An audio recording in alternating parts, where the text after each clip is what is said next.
Today we're talking about investing for retirement and different ways you can do that. There's traditional IRAs, Roth, 401ks, real estate. Maybe we'll get into some crypto. We'll talk about it with Ken Grant from Waterstone Private Wealth Management up in Owasso here to tell us many different things. Ken, good morning. Good morning. Good morning. I just want to jump into this right away. Some good general principles you provided. I love these. The first one, invest for your risk tolerance and time frame. What does that mean? Absolutely, because not all markets go up only. And money doesn't grow on trees, so you have to be aware of what market you're putting your money into. Just like today is bad weather, you need to watch your radar and know where it's safe to go and where it's not, where your risks are. There's risk with any investing, so then you need to understand what your tolerance is. It's not a matter of if the markets will go down, it's when they do, what is your tolerance to be able to stay in the markets? This next point that you wrote down was so interesting. Is the investment liquid or illiquid? Know the investment type. Yeah, so that's not something most people look at. Now, if you're investing for retirement, it's okay to have things that you can't access quickly. That'd be illiquid. That would be illiquid. If you need money now to pay something and you have to liquidate your home, you're going to be selling at a fire sale price. That's not good. So things that are at the bank, things that are in investment accounts you could get to fairly quickly, those would be liquid, and those would be a resource to live life.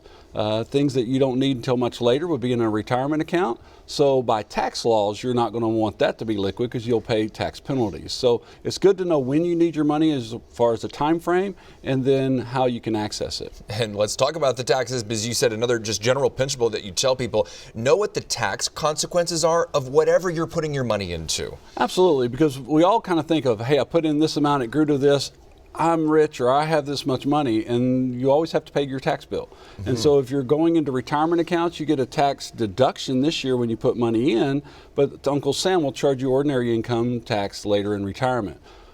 Investments that aren't in a retirement account then have different types of taxes. Those are called capital gains. And so then you have to pay when you make the transaction, and Uncle Sam's always watching, ready for their tax bill. 401ks, Roths, IRAs. So if my company has a 401k, which I do, that's great. Or if I'm setting up my own IRA, if I'm setting up my own Roth, would you say those are kind of the gold standard for long-term retirement savings? Absolutely. That's why they give you tax benefits to do those qualified plans or retirement plans.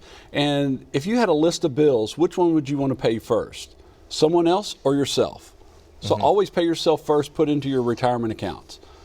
The next thing is, if you have goals that are before retirement, I want to buy a house, I want to go on a trip, I want to maybe retire early, you need non-retirement investment accounts, and then you need to be paying into those. Then pay all your other bills.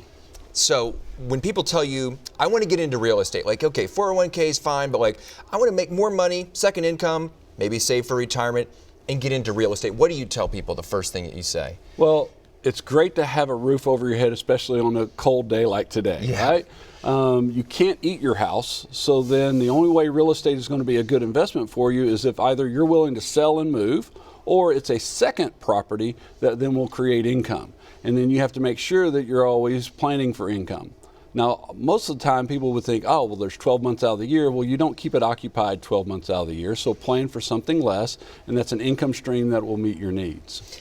I wanted to talk about cryptocurrency, of course, and we can't talk about you're not going to talk about specific forms of crypto or brands of crypto, but if someone says, I want to get into crypto, possibly for retirement, we're seeing NFL players, we're seeing professional athletes getting paid in crypto in certain situations. What do you tell people about that? It's an exciting new frontier, and like any frontier, you better be informed when you step out into it. Otherwise, you're going to just be eaten up by the savages, and that could be the markets, that could be taxes, that could be not understanding, is it liquid or illiquid? So then you have to be informed, and buyer beware, you better know what you're doing. Too often then people think they have something that has value, and then the markets tell them the next day there is no value. So be informed and know where you're going.